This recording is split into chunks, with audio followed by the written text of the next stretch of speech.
Hi, guys, and welcome back. These last couple of weeks, we've been having some freezing weather. So, I wanted to share you all what the garden looks like first thing in the morning after we've had a freezing night. That's why it is super crucial to make sure you choose the proper vegetables for the right season. These are the turnips. As you can see, they are completely stiff and frozen.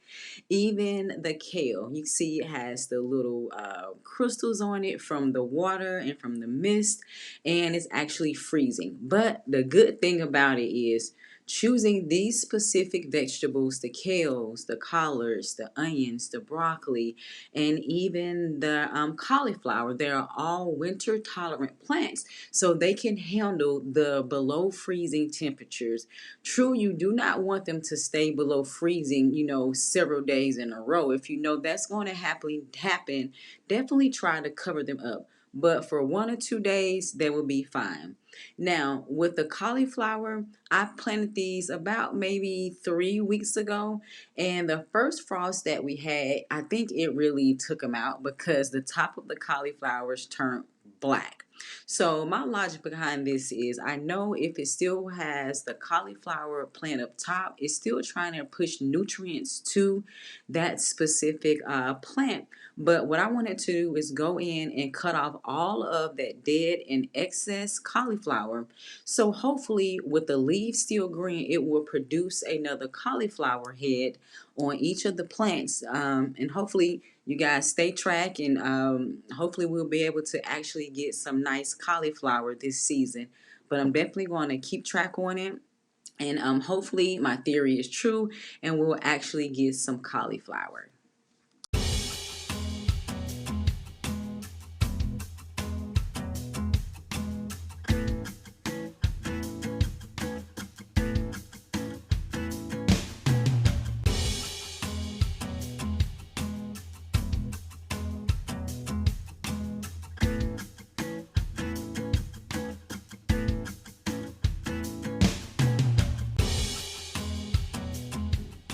Now, literally, this is probably 3 hours after I recorded the original video when everything was frozen. So, literally, you can see the leaves are back looking good. And I'm actually going to harvest all of my broccoli that I have that is ready. And we actually have, I think, 6 stalks of broccoli. So, this is the first plant right here. And it's actually are 3 individual plants. I've already harvested one, and I'm going to harvest these two off of here. Now, I definitely suggest you use some big, thick scissors like I have here, because the broccoli stalks are thick because they need a lot of nutrients to suck up and to provide all of those great nutrients for the broccoli and for the leaves. Now, also the same thing with the rutabagas. The leaves were completely frozen. Now they're all thawed out, and really no damage has been done to the leaves. Now, sometimes a couple of the leaves might get a little brown, but simply pick them off and move on, because again, it is a winter vegetable. And see, it's 3 rutabagas here in this particular pot. This pot is a 15-gallon, so I feel comfortable enough with it just being rutabagas in the pot to have enough growing space.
Yep. And here is today's harvest. It's 3 broccoli crowns. I let the last one stay so it can get a little bit bigger. Catch you guys next time. Bye.